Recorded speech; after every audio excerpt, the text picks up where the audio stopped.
Well, good morning. Welcome to Nashville and welcome to the annual 65th Conference of the Southern Association of Fish and Wildlife Agencies. Conservation cooperation in an era of disruptive change is our theme, and we've been practicing that in more ways than one as the conference began. We really thank you for being here. Hope that you'll take advantage of all that the conference has to offer. There are lots of opportunities for you to interact in several different ways, and our staff and our commissioners and all of our partners through the Tennessee Wildlife Resources Agency and the Tennessee Wildlife Resources Foundation are here to do whatever we can to facilitate you in making sure that you have the most productive and enjoyable conference that you've been to for quite some time.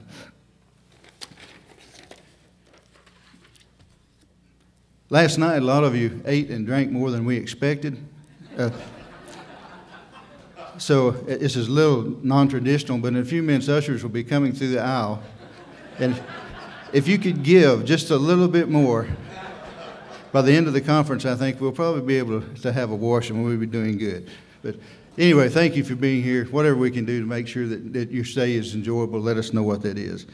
Well, Tennessee, like many of your states, has had a long and rich tradition of whenever the country or its people have needed or asked for help, the people of Tennessee have risen to that occasion, from the conflicts in Afghanistan and Iraq to the Revolutionary War. Our militia and our service personnel have served with great distinction.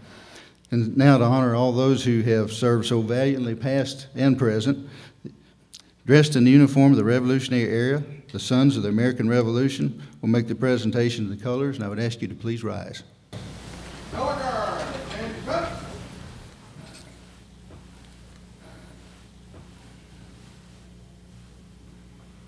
Column up. Left face. Present arms.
Would you join me, please, in the Pledge of Allegiance?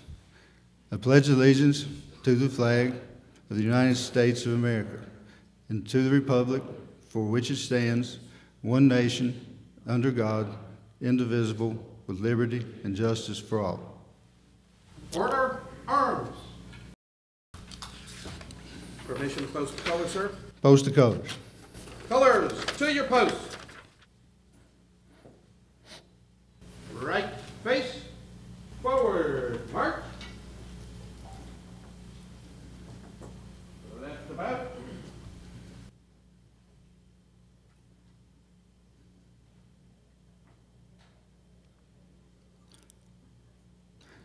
Would you join me in thanking the Sons of the American Revolution? Please be seated.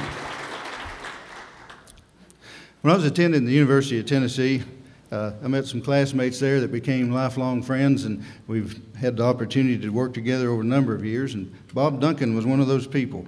In our old intramural football teams, if you know Bob, he was always out front, and I was very glad to be behind him. In a different aspect now, he's still out front, and I'm very glad to be behind him for a whole other set of reasons. But the director of the Virginia Game and Inland Fisheries and president of the Southeastern Association of Fish and Wildlife Agencies, Mr. Bob Duncan.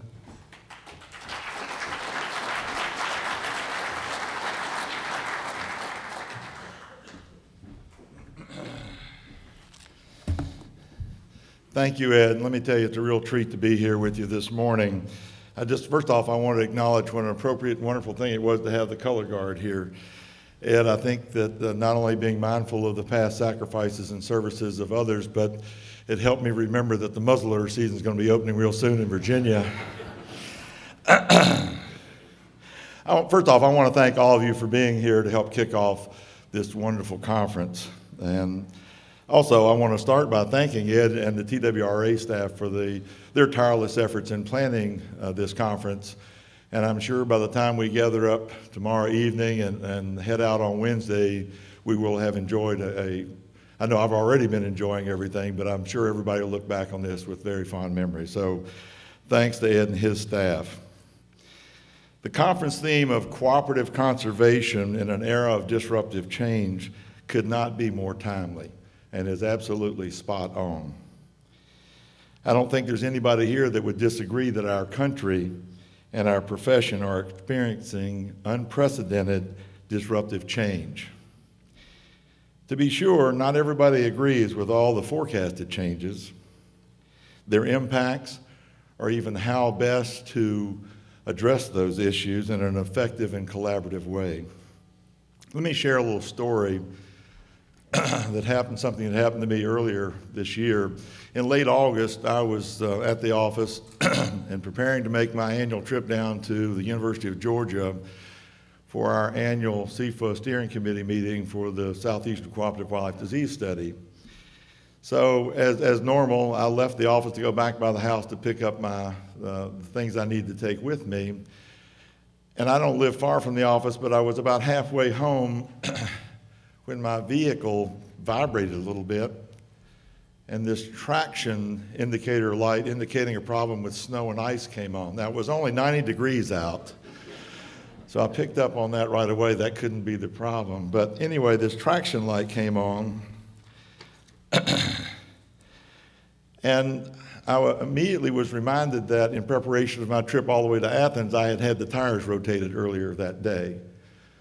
Not unlike a friend of mine in South Carolina who, I won't go into all that, but he used to stop at the interstate and change the tires just to make sure they got rotated. I decided to do it ahead of time. But I was really beginning to think that perhaps in just the act of rotating the tires, that somehow the traction sensor on the dashboard had become malfunctioning and was giving me this signal that couldn't be right. So anyway, I went on home and pulled into my driveway and pulled out the owner's manual for this vehicle and was sitting there trying to find, first off, an explanation of the traction sensor device and the indicator light, and how do I cut the darn thing off so I didn't have to look at it all the way to Athens. And my wife sees me parked in the driveway, and she comes out and she says, "What's the matter?" And I said, "Well, I'm having a problem with this dashboard indicator light, and I can't figure it out." And my wife says, "Oh, I can tell you about that." And suddenly I'm thinking my wife, just in the short time I'd been at the office, had transformed herself into the Melissa Torme character in My Cousin Vinny and become an automotive expert. So I said, "Okay, dear, enlighten me." She said, "There's nothing wrong with your car." I was amazed. She said, "There's nothing wrong with your car. We just experienced an earthquake that registered 5.8, and we're only 30 miles from the epicenter." So I said, "Well, do you know where the traction light cutoff switch is?" She said, "It's on the dashboard." So she was able to help me out again. I made a mental note to myself. Although the dashboard indicator light was giving me a signal, it seemed so counterintuitive that I had dismissed it. On the return trip, for what it's worth, I came back. I left on, I believe that was a Wednesday. When I got back just in time to greet Hurricane Irene and all the subsequent power outages, and I got to spend some quality time with my chainsaw. And while the disruptive changes that came with Irene affected a lot of lives in our area, it was probably not on the magnitude of many of you have experienced in Missouri and lots of other places with lots of past hurricanes. In our case, the impact was negligible. But compared to the uncertainty of these global economic times, the disruptive ecological and societal changes that we face in today's world, Hurricane Irene did not really amount to that much. As wildlife professionals, we should all be concerned about both the decline in our traditional constituencies and the general public's further disconnect with wildlife and nature. Ultimately, the greatest challenge we face from change is one of connecting more people with wildlife. It's absolutely imperative that we do whatever it takes to have a larger segment of our society understand and support the need for cooperative wildlife conservation with whatever adaptations are necessary to make our efforts sustainable. Having said that, let me tell you a little good news about the Southeast, I guess. And that is, I would have to acknowledge that here in the South, we're still enjoying very high levels of support, not just from our constituents, but from a lot of the citizens for activities like hunting and shooting sports. And the support for hunting in the Southeast is on the order of 78% of our citizens support hunting and understand it. They get it. Shooting sports is even just a little higher, I think it's 79%. The good news is, and I hope nobody's offended by this, but it's not going to be politically correct. Thank goodness we're not California and we're not New Jersey. Now I say that, we do have Northern Virginia, so I'll just fess up on that one right away. For those of you from Washington, my apologies. But the thing is, we have a little ways to go, and there are things we can look at in those other states that are bellwethers for what we might be expecting here at some point in the future. But I would suggest to you that if our challenges are less apparent, and I'm not sure that they are, but if they are less apparent here in the South, it makes them no less real. And it begs the question, are we ignoring the dashboard indicator lights?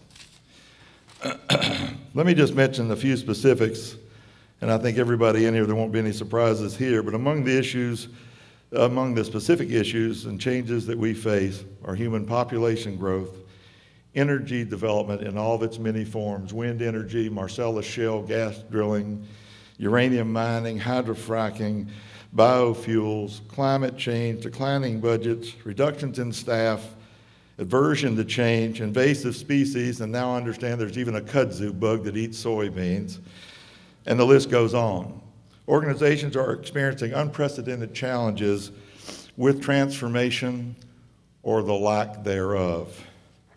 Succession planning, talent management, recruitment, retention, sustainable funding, and communications in this time of social media revolution, and so on. Lots of challenges. I cannot help but think of the old Beatles tune, although I'll confess to you I like the Joe Cocker version better, about the theme of getting by with a little help from our friends. Partnership or cooperative conservation is the strategy. We are absolutely at our best when we collaborate with our conservation partners, and you have only to look at the conference program or look around this room to see a number of NGOs, industry folks, state, federal, and private organizations committed to the same conservation goals that you are. I would challenge each of you, however, to seek out new conservation partnerships, to renew and work more effectively with those with whom you already have a cooperative conservation relationship with. In closing, let me just say I trust each of you will find the plenary speaker's comments very thought-provoking and that the conference is very productive. Thank you for the opportunity to visit. Thanks.